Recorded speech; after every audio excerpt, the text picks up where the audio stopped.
అది స్పీచ్ గురించి మనం చూస్తే ఒక పక్క ఆపరేషన్ సింధూర్, ఇంకో పక్క మనకి ఈ ట్రంప్ టాంట్రమ్స్ తరీఫ్ రూపంలో, ఇంకో పక్క డీప్ స్టేట్, ఇంకో పక్క మనకి పవర్ గురించి ఏమైనా దేనికైనా దిగజారే కొన్ని పొలిటికల్ పార్టీలు, ఇవన్నిటి మధ్య ఇన్ని సమస్యలు ఉన్నాయి. దాంట్లో చీఫ్ ఆఫ్ డిఫెన్స్ స్టాఫ్ వారు అన్నారు, భారత్కి 4 పక్కల నుంచి యుద్ధం వచ్చే అవకాశం ఉంది అన్నారు. అంటే ఇటువంటి సిచ్యువేషన్ లో మోదీ గారు ఏం చెప్తారు అని యావత్ భారత ప్రజలందరూ చాలా ఉత్కంఠంగా వేచి చూస్తున్న సందర్భంలో మోదీ గారు 103 నిమిషాల ప్రసంగం చేశారు. వారు ఇప్పటివరకు చేసిన ప్రసంగాల్లో ఇదే లాంగెస్ట్. నా ఉద్దేశంలో ఇది మోదీ గారిది బెస్ట్ స్పీచ్ అండి. అంటే దీంట్లో వారు చెప్పిన ఆ 103 నిమిషాల్లో చెప్పిన చాలా ఉన్నాయి, అన్ని చర్చించుకోవడం చాలా సమయం పడుతుంది. కొన్ని అంశాలను బ్రీఫ్ గా టచ్ చేసి మిగతా కొన్ని మీరు అడిగినవి డీప్ గా వెళ్ళొచ్చు. కీలకమైనటువంటి పాయింట్స్ సార్, కీలకమైనటువంటి పాయింట్స్. ముఖ్యంగా ఆయన రీసెంట్ గా ఒక స్టేట్మెంట్ ఇచ్చారు, నేను రైతుల ప్రయోజనాలకి నేను కట్టుబడి ఉన్నాను, వారికి హాని జరిగేటటువంటి ఏ వ్యవస్థనైనా సరే సహించేది లేదు, నేను చేసే ఆ ప్రయత్నంలో నాకు వ్యక్తిగతంగా నష్టం వాటిల్లినా సరే నేను దాన్ని భరించడానికి సిద్ధంగా ఉన్నాను అని ఒక చాలా భారీ స్టేట్మెంట్ ఇచ్చారు 3 days బ్యాక్. మళ్ళీ ఇవాళ దాన్ని మళ్ళీ ఇంకోసారి ఆయన ప్రస్తావించారు. రైతులకి నష్టం జరిగే ఏ ప్రయత్నం చేసినా నేను ఒక పెద్ద అడ్డుగోడలాగా దానికి నిలబడి ఉంటాను, నన్ను ఛేదించడం సాధ్యం కాదు అనేటటువంటి మాట ఆయన చెప్పడం జరిగింది. అంటే నేను ఎలా చూస్తున్నా అంటే అండి, మోదీ గారికి ట్రంప్ గారికి మంచి సత్సంబంధాలు ఉన్నాయి. చాలాసార్లు మై ఫ్రెండ్ ట్రంప్ అనడం కూడా జరిగింది. కానీ ఈ ట్రేడ్ డీల్ ఎందుకు అవ్వలేదంటే వాళ్ళ ఇన్వెస్ట్మెంట్లు మన అగ్రికల్చరల్ లో కానివ్వండి, డైరీ ప్రోడక్ట్స్ వీటిలో మనం ఒప్పుకోలేదు. సో ఒప్పుకోలేదు, అందు గురించి వారు ఆ స్టేట్మెంట్ ఇచ్చారు. అంటే పర్సనల్లీ లాస్ అవుతారంటే పర్సనల్లీ ఫ్రెండ్షిప్ అవన్నీ ఇంకేమైనా లాసెస్ ఉండొచ్చు మనకు తెలియనివి, కానీ రైతులకి ఎటువంటి హాని చేకూర్చను అని చెప్పారు.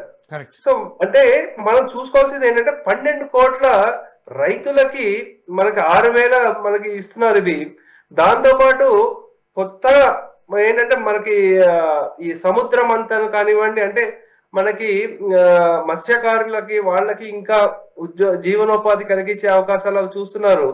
దాంతో పాటు ఇండస్ వాటర్ ట్రీటీ దాని గురించి ఏమన్నారంటే, ఇప్పటి వరకు ఈ ఇండస్ వాటర్ ట్రీటీ ఏదైతే ఉందో పాకిస్తాన్ వాళ్ళే అనుభవించేశారు. మొత్తం నీళ్ళంతా వాళ్ళకి ఉండాల్సిన షేర్ కంటే ఎక్కువ అనుభవించేశారు. ఇప్పటి నుంచి మేము అవి కొనసాగనివ్వము, 100% మా రైట్ఫుల్ షేర్ ఏదైతే ఉందో మా రైతులకే వెళ్ళాలి అని వారు చెప్పడం జరిగింది. మనం చూస్తే నెహ్రూ గారి హయాంలో యాక్చువల్లీ డీసిల్టింగ్ అంటారు, అక్కడ వాళ్ళు కట్టుకున్న కెనాల్స్ వాటిని క్లీనింగ్ కూడా మనం డబ్బులు ఇచ్చిన సందర్భాలు ఉన్నాయి. కానీ ఇప్పుడు మోదీ గారు చెప్పడం ఏంటంటే, ఇండియాస్ ఫార్మర్ కమ్ ఫస్ట్, మా రైతులకే వాళ్ళకి పెద్ద పీట మేము వేస్తాం, ఎవరు ఏమనుకున్నా ఎంత ఒత్తిడి చేసినా మేము తల వంచాము అని వారు చెప్పడం జరిగిందండి. ఇదొక ప్రధానమైనటువంటి పాయింట్గా తీసుకుంటే ఈశాన్య రాష్ట్రాల గురించి కూడా ఆయన ప్రస్తావించారు. దేశంలోకి అనేక రకాలుగా ఇన్ఫిల్ట్రేషన్స్ జరుగుతున్నాయి. వాళ్ళందరూ ఇక్కడికి వచ్చి వీళ్ళ యొక్క భూములన్నీ ఆక్రమించుకుని, వీళ్ళ యొక్క స్థలాలన్నీ ఆక్రమించుకుని టోటల్గా వాళ్ళ యొక్క బలీయమైనటువంటి శక్తులుగా అక్కడ ఎదిగేటటువంటి ప్రయత్నం చేస్తున్నారు. ఇటువంటి వ్యవస్థని మేము సాగనివ్వం ఇక ముందు అనేది కూడా ఆయన స్పష్టంగా చెప్పారు. అంటే ఇది ముఖ్యంగా మనం చూడాల్సింది ఏంటంటే అండి, మనకి బంగ్లాదేశ్ నుంచి అక్రమ చొరబాటుదారులకి, ఇంకా మనకి ఎక్కువ రోహింగ్యాల దగ్గర నుంచి చాలా సమస్యలు వస్తున్నాయి. వచ్చి ఏం చేస్తున్నాయంటే మొత్తం డెమోగ్రఫిక్ నే మార్చేస్తున్నాయి. దాని రిజల్ట్ మనము జార్ఖండ్ లో చూసాము, ఇంకా అస్సాం లో చేద్దామంటే హిమంత బిశ్వ శర్మ గారు అవనివ్వట్లేదు. నెక్స్ట్ మనము ఇక్కడ నార్త్ ఈస్ట్ లో కూడా మనకు ఉన్న స్టేట్స్ లో ఏవైతే దాంట్లో చేసే ప్రయత్నం చేస్తున్నారు. సో ఇటువంటి దేన్ని కొనసాగనివ్వము అని చెప్పేసి మేము ఒక మొత్తం పక్కడబందిగా చేస్తాము. అంటే ఈ డిమాండ్ బీజేపీది ఎప్పటి నుంచో ఉంది, దగ్గర దగ్గర ఒక 30 సంవత్సరాల నుంచి ఉంది. అక్రమ చొరబాటుల్ని పంపించేయాలి, ఐఎస్ఐ వాళ్ళని పంపించేయాలి, ఇటువంటివి. కానీ ఇప్పుడు మనము చాలా అగ్రెసివ్ గా గవర్నమెంట్ పనిచేయడం చూస్తున్నాము.